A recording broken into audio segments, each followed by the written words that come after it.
Praise the Lord and Shah Alam everyone. मेरा नाम अर्पण चौहान है और मैं आज सभी विश्वासी भाई बहनों के लिए, बच्चों के लिए, बुज़ुर्गों के लिए एक स्वादिष्ट आत्मिक भोजन लाया हूँ।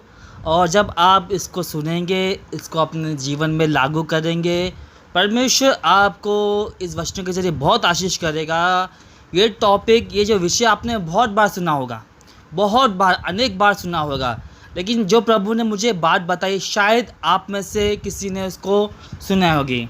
तो मेरा टॉपिक है, मेरा जो विषय वचन में जो प्रभु ने मुझसे कहा कि मैं आपके बीच में शेयर करूं, वो है, उस टॉपिक का नाम, उस कैरेक्टर है, उस किरदार ये हैं बाइबल में, यूहन्ना की किताब में 11 अध्याय में, जिसमें हम देखते मरियम, मार्था और लाजर के बारे में लिखा गया है।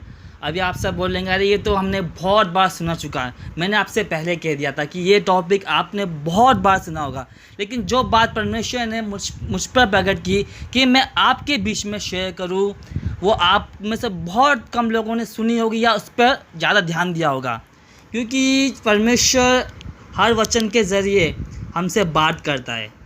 तो जैसे आपको मालूम है, जिसको नहीं मालूम है उनके लिए मैं बताना चाहता हूँ कि बैतनिय्याह नगर में मार्था, मरियम, लाजर नामक एक व्यक्ति हुआ करते थे और ये परिवार से परमेश्वर यीशु मसीह बहुत प्यार करते थे। और इस परिवार से परमेश्वर यीशु मसीह इतना प्यार करते थे कि जब भी बैतनिय्याह में आते थे, यीशु मसीह उस जगह ठहर करते थे, वचन सुनाया करते थे। इसके पहले आपने सुना होगा कि मेरा विषय है मार्था के विषय में मैं कुछ बोलना चाहूँगा। मार्था, आपने विश्वास की इब्रानियों 11 अध्याय विश्वास के बारे में लिखा गया है, विश्वासियों ने ये किया, विश्वासियों ने किया। लेकिन आज मैं आपका ध्यान एक विषय पे केंद्रित करना चाहता हूँ कि आपने मार्था के बारे में ये कभी सोचा नहीं कि मार्था ने इतना अच्छा विश्वास दिखाया। जो मैंने देखा, मैंने पढ़ा, मैं भी आश्चर्यचकित हो गया कि मार्था ने इतना बड़ा विश्वास दिखाया। देखो, कहा जाता है कि एक कॉइन के 2 पहलू होते, एक हेड एंड टेल। जैसे मैं आपको एक एग्जांपल देना चाहता हूँ। एक समय यीशु मसीह पतरस को कहते, पतरस तू चट्टान है और मैं अपनी कलीसिया तुझ पर बनाऊंगा और अधलों के फाटक तुझ पर प्रबल ना होंगे। थोड़ी देर बाद उस पतरस को प्रभु यीशु मसीह, शैतान मेरे सामने से दूर हो जा। जब हम सही जीवन जीते, परमेश्वर हमें ब्लेस करता है। जब हम गलत जीवन जीते तो प्रभु हमें फटकार लगाता है। परमेश्वर ने, यीशु मसीह ने पतरस को फटकार लगाई। हम यहाँ मार्था के विषय में देखेंगे, मार्था का विश्वास क्या था, मार्था ने कैसे एक बड़ा विश्वास दिखाया। इससे पहले आपने वचन में सुना होगा कि मरियम तो यीशु मसीह के चरणों वचन सुननी थी और मार्था खाने बनाने में व्यस्त थी। यीशु मसीह ने कहा कि हे मार्था, तू बहुत बातों की चिंता करती है, मरियम ने उस उत्तम भाग को चुन लिया है। मार्था को शर्मिंदा होना पड़ा इतने लोगों के सामने। परमेश्वर ने कहा कि मरियम ने उत्तम भाग चुन लिया और उसके काम को कोई रिस्पेक्ट नहीं दी गई। फिर मार्था के बारे में कि तू बहुत घबरा जाती है, ऐसे से लिखा। लेकिन मैं आपको एक मार्था की बहुत अच्छी क्वालिटी बताने जा रहा हूँ, आप उसको ध्यान से सुनना। कुछ समय आप इस वचन को ध्यान से सुनना। मैं निश्चय कहता हूँ कि आप ब्लेस हो जाओगे। एक विश्वास का, मार्था के विश्वास को देखकर आप बहुत ब्लेस हो जाओगे। तो मेरा कहने का वचन ये है, यूहन्ना 11 अध्याय जो मैं आपके सामने रखना चाहता हूँ। 11 अध्याय में लाजर स्टार्टिंग में बीमार हुआ, तब मार्था मरियम ने यीशु मसीह को कहला भेजा कि यीशु, जिस लाजर से तू प्यार करता है, तू प्रीति रखता है, वो बीमार है। तब यीशु मसीह ने कहा, ये बीमारी मृत्यु की नहीं भाई, परमेश्वर की महिमा के लिए। और उन्होंने विषय कहा था, तू जल्द से जल्द हमारे समीप आ जा। और यीशु वहाँ नहीं गए। जब 2 दिन बीत गए, जब लाजर मर चुका, जब 4थे दिन प्रभु यीशु मसीह वहाँ गए। अब ऐसा हुआ कि लाजर को मरे 4 दिन हो चुके हैं। अब यीशु मसीह बैतनिय्याह गए, जहाँ लाजर, मार्था, मरियम रहा करते थे। तो मेरे साथ आप पढ़ेंगे यूहन्ना किताब 11 अध्याय उसका 21वां पद। मार्था ने यीशु से कहा, हे प्रभु, यदि तू यहाँ होता तो मेरा भाई कदापि ना मरता। मेरा तू यहाँ होता तो मेरा भाई कदापि ना मरता। वो कहती है यीशु मसीह, अगर आप मेरे बैतनिया में मेरे पास आ जाते, मेरे घर में आ जाते तो मेरा भाई नहीं मरता। ऐसा समय दुख के समय में मार्था बोलती है मेरा भाई ना मरता। आपको मालूम है कि इन्होंने इनविटेशन जब दिया था जब वो बीमार था, लेकिन यीशु मसीह नहीं आए। यीशु मसीह 4 दिन बाद आए। इसका आगे पढ़ना चाहूँगा। और मार्था कहती है, और मैं अभी भी जानती हूँ जो कुछ तू परमेश्वर से मांगा परमेश्वर तुझे देगा। ये वापस से लाइन पढ़ूंगा, इस लाइन पे आप गौर देना जरा। और मैं अभी भी जानती हूँ जो कुछ तू परमेश्वर से मांगे परमेश्वर तुझे देगा। आज जब लाजर को मरे 4 दिन हो गए, वो कब्र में रखा गया, 4 दिन हो चुके हैं, अब कोई आशा नहीं रही। पहले उनको विश्वास था कि यीशु मसीह आएगा और मेरा भाई ठीक हो जाएगा, लेकिन अब सब कुछ ख़त्म हो चुका है। मेरे प्रिय भाई बहनों, बच्चों, बुज़ुर्गों, आदरणीय एल्डर्स, मैं आपको बोलना चाहता हूँ कि यहूदियों में कहा जाता था कि मरने के बाद 3 दिन तक आत्मा वहीं भटकती रहती है और शायद वो जिंदा हो जाए, लेकिन यीशु मसीह 4थे दिन गए। अब उनकी सब आशा टूट चुकी है। मार्था रो रही थी, मरियम रो रही थी, साथ यहूदी भी रो रहे थे, सब रो रहे हैं, अब कोई नहीं, कुछ नहीं बचा। लेकिन यहाँ एक मार्था एक विश्वास का वचन कहती है, मैं अभी भी जानती हूँ जो कुछ तू परमेश्वर से मांगेगा परमेश्वर तुझे देगा। ये विश्वास है। सब कुछ खत्म होने पर भी मार्था को विश्वास है कि अभी भी तू परमेश्वर से मांगेगा तो परमेश्वर वो तुझे सब कुछ दे देगा। ये विश्वास होना चाहिए। मार्था ने विश्वास दिखाया कि अब मैं लाजर मर गया है, 3 दिन भी हो गए, 4था दिन हो गया, लेकिन तेरे अंदर वो ताकत है, तू सर्वशक्तिमान परमेश्वर है, जो तू अभी भी तू उसके अंदर जान डाल सकता है। मेरे प्रिय भाई बहनों, चाहे डॉक्टर ने आपको कह दिया अगर अब तुम बचोगे नहीं, अब कुछ नहीं हो सकता, तुम मरने वाले हो, आप प्रभु से कहें, प्रभु डॉक्टर ने कहा मैं नहीं बचूंगा, मेरी बीमारी लाइलाज है, अब कुछ नहीं कर सकते, लास्ट स्टेज में आ चुके हैं।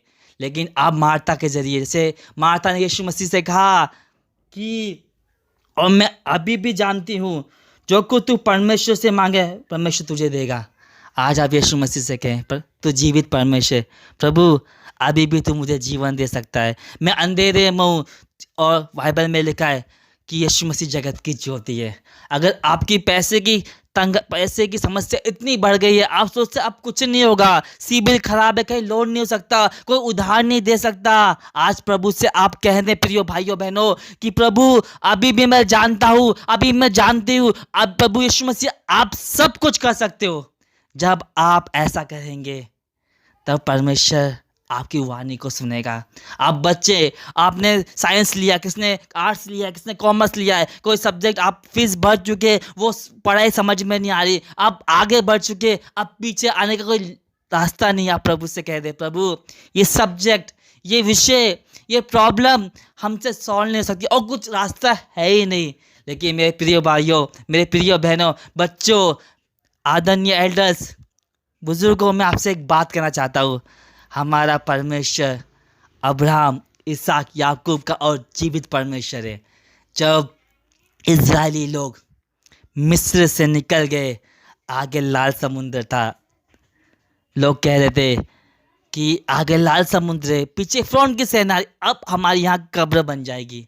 लेकिन प्रियो, जब परमेश्वर ने समुद्र में से रास्ता निकाल दिया, कभी आप सोचें ये मुसीबत में से कुछ नहीं हो सकता, अब कुछ नहीं, हम हार चुके, हम इतनी निराशा में जा चुके, हम रो रो के थक चुके। 4 दिन से मार्था मरियम रो रही थी कि उनका लाजर, एक ही भाई था, वो मर चुका है। लेकिन उस समय भी रोते रोते भी जब मार्था ने यीशु मसीह का आने का समाचार सुना, वो कहने लगी मैं अभी भी जानती हूँ कि तू परमेश्वर से जो मांगे परमेश्वर तुझे देगा। इसका सीधा सीधा कहने का अर्थ है कि मैं कहती हूँ तू अभी भी राजा को जिंदा कर सकता है। आपका मेरा परमेश्वर हालातों को बदलने वाला परमेश्वर है। आज आप निराशा में हो, डिप्रेशन में हो, बीमारी में हो, कर्ज में हो, नाना प्रकार की समस्या में हो, आज आप प्रभु से कह दे, प्रभु मैं आज प्रभु से प्रार्थना करें, प्रभु मैं जानता हूँ कि हालात सब कुछ खराब है, लेकिन आज भी तू परिस्थिति को बदलने वाला परमेश्वर है। हालेलुया। जब यीशु मसीह यरीहो से होके जा रहे थे, एक जन्म का अंधा वहाँ बैठा हुआ था। उसने जब भीड़ की आवाज़ सुनी, वो कहने लगा कि यहाँ से क्या हो रहा है। लोगों ने कहा ये नासरत के भविष्यवक्ता यीशु जा रहे हैं। वो चिल्लाया, हे दाऊद की संतान मुझ पर दया कर। लोगों ने डांटा, चुप रहे। वो और चिल्लाया कि हे दाऊद की संतान मुझ पर दया कर। आज आप प्रार्थना करोगे, यीशु मसीह दया कर। हालत खराब है, परिस्थिति खराब, विपत्ति है, लोग आपको चिल्ला रहे होंगे, क्या तू प्रार्थना करता रहता, क्या तू प्रार्थना करती रहती, तेरे परमेश्वर ने क्या किया। प्रियो मैं कहना चाहता हूँ, आप शांत ना रहो, आप और प्रार्थना करें, प्रार्थना करते जाएं। जब वो भिखारी ने जोर जोर से फरियाद की, पुकारा, है दाऊद की संतान मुझ पर दया कर, तब यीशु ने कहा उसको मेरे पास लाओ। जब वो यीशु मसीह आने लगा, उसने अपने भिखारीपन के वस्त्र फेंक दिए। उसको ये विश्वास था, अब यीशु ने मेरी फरियाद सुन ली है, यीशु ने मुझे पुकारा है, यीशु ने मुझे बुलाया है। उसने अपने गरीबपन के भिखारी के वस्त्र फेंक दिए और यीशु मसीह ने ठीक किया। आज मार्था के विश्वास को हम देख रहे हैं। मार्था ने उस समय विश्वास दिखाया जब आशा नहीं थी, कोई रास्ता था ही नहीं, अब कुछ नहीं हो सकता। लेकिन प्रियो, हम जीवते परमेश्वर की आराधना करते हैं, जीवित परमेश्वर को पुकारते हैं। आज मैं कहना चाहूँगा कि आप जो भी समस्या में हो, लोगों ने कह दिया होगा अब इसका कुछ नहीं होगा, अब इसकी उम्र इतनी होगी, शादी हो ही नहीं सकती, अब इस बहन को बच्चा हो ही नहीं सकता, अब इस परिवार में शांति आ ही नहीं सकती, अब ये लोग को क्या रोटी क्या, इनको तो बासी खाने का भी नसीब नहीं होगा, कोई भिखारी भी इनको भीख नहीं देगा, ऐसी परिस्थिति हो चुकी है। लेकिन मार्था ने जैसे कहा, मैं अभी भी जानती हूँ पर यीशु मसीह तू मेरे भाई को जिंदा करता। आप कहें, प्रभु मैं अभी भी जानता हूँ तू मेरे हालातों को बदल देता है। बाइबल में आप पढ़ो ध्यान से, यीशु मसीह ने हालातों को बदल दिया। जन्म के अंधे यीशु मसीह ने ठीक कर दिए, वो देखने लगे। जन्म के लंगड़े प्रभु यीशु मसीह के नाम चलने लगे। लाखों साल जितने सेना दुष्ट आत्मा थी, प्रभु यीशु मसीह ने निकाल दिया। आप एक ही विश्वास करें, एक ही प्रार्थना करें, प्रभु से कहें, प्रभु जैसे मार्था ने उस समय विश्वास किया कि जब समय सब कुछ खत्म हो चुका था, आज भी अगर आपके जीवन में सब कुछ खत्म हो गया, आज एक प्रभु से कहे, प्रभु मैं अभी भी जानता हूँ, अभी भी जानती हूँ तू सब कुछ कर सकता है। तभी हम आगे देखेंगे। यीशु मसीह ने जब वो कहा कि लाजर कहाँ रखा गया है, मेरे साथ एक पद पढ़ेंगे, इसका 11 का 38 पढ़ेंगे। यीशु मसीह मन में फिर उदास होकर कर पाया, वहाँ एक गुफा थी, एक पत्थर उस पर रखा था। यीशु ने कहा पत्थर हटाओ। उस मरे हुई बहन माता ने उससे कहा, हे प्रभु उसमें से अब दुर्गंध आती होगी क्योंकि उसे मरे 4 दिन हो चुके हैं। यीशु ने उससे कहा, क्या मैं तुझसे नहीं जानता था, तुझसे नहीं कहा था, ये तू विश्वास करेगी तो परमेश्वर की महिमा को देखेगी। तब उस पत्थर को हटाया। यीशु ने आग उठाकर कहा, हे पिता मैं धन्यवाद करता हूँ, तूने मेरी सुन ली। मैं जानता तू सदा में सुनता है। और जो भीड़ उस पर पास खड़ी थी उनके कारण ये हुआ जिससे कि वे विश्वास करते मुझे भेजा है। ये कहकर उसने बड़े शब्द से पुकारा, हे लाजर निकला। जो मर गया था वह कफन से हाथ पे बंधे हुए निकल आया और उसका मुंह उससे लिपटा हुआ था। यीशु ने कहा उसे खोल दो, जाने दो। फिर यो 4 दिन का मरा हुआ लाजर यीशु मसीह ने जिंदा कर दिया। आज भी परमेश्वर आपकी ज़िंदगी में काम करना चाहता है। आज भी परमेश्वर को आप कहें कि प्रभु सब कुछ खत्म हो तो अद्भुत काम कर सकता है। आप में से बहुत लोग इस संदेश को सुनते हुए कहते होंगे कि हम तो बहुत प्रार्थना कर चुके, हम तो बहुत उपवास रख चुके, हमने तो बहुत उपवास, बहुत बाइबल पढ़ी, बहुत आराधना की, हमारा कुछ नहीं हुआ। फिर ये इसका भी मैं जवाब इस वचन से आपको दूंगा। मार्था मरियम ने कब संदेश दिया यीशु मसीह को? लाजर जब बीमार था, लेकिन यीशु मसीह ने उस समय कुछ नहीं किया। आज आप बोल रहे कि समस्या थोड़ी थी तब प्रभु ने कुछ नहीं किया, अब तो बढ़ चुकी है। लेकिन जिस वचन में लिखा है कि यीशु मसीह ने लाजर को बीमारी से चंगा नहीं किया, यीशु मसीह ने लाजर को मृत्यु से जिलाया। आज भी परमेश्वर आपको छोटी समस्या से हल करके छोटी गवाही लिए बनाना चाहता है, लेकिन आपकी बड़ी समस्या को हल करके एक बड़ी गवाही परमेश्वर आपके लिए करना चाहता है। अब तक आपने प्रार्थना की, आराधना की, बाइबल पर उपासक आपकी समस्या नहीं की, आप लोन निकालना चाहते हैं, लोन अब तक सेंशन नहीं हुआ, टेंशन नहीं हुआ, क्योंकि परमेश्वर आपके जीवन में छोटा काम नहीं करना चाहता है, क्योंकि अब परमेश्वर आपके जीवन में बड़े काम करना चाहता है। तो नित्य प्रार्थना करें, प्रभु से कहते रहे, प्रभु अभी भी तू सब कुछ कर सकता है, हमारा विश्वास है। जब माता ने ऐसा विश्वास दिखाया, उसका भाई को प्रभु ने जिंदा कर दिया। प्रभु इन वचनों के जरिए आपको आशीष करें, इन पर चलने की ताकत है। प्रभु यीशु मसीह आपको आशीर्वादित करे। सभी को प्रेज़, सभी को जय मसीह की। आपने इस वीडियो का ज़रा आशीष पाई है तो चैनल को सब्सक्राइब करें, वीडियो को लाइक करें, कमेंट करें एंड शेयर करें। Praise Lord.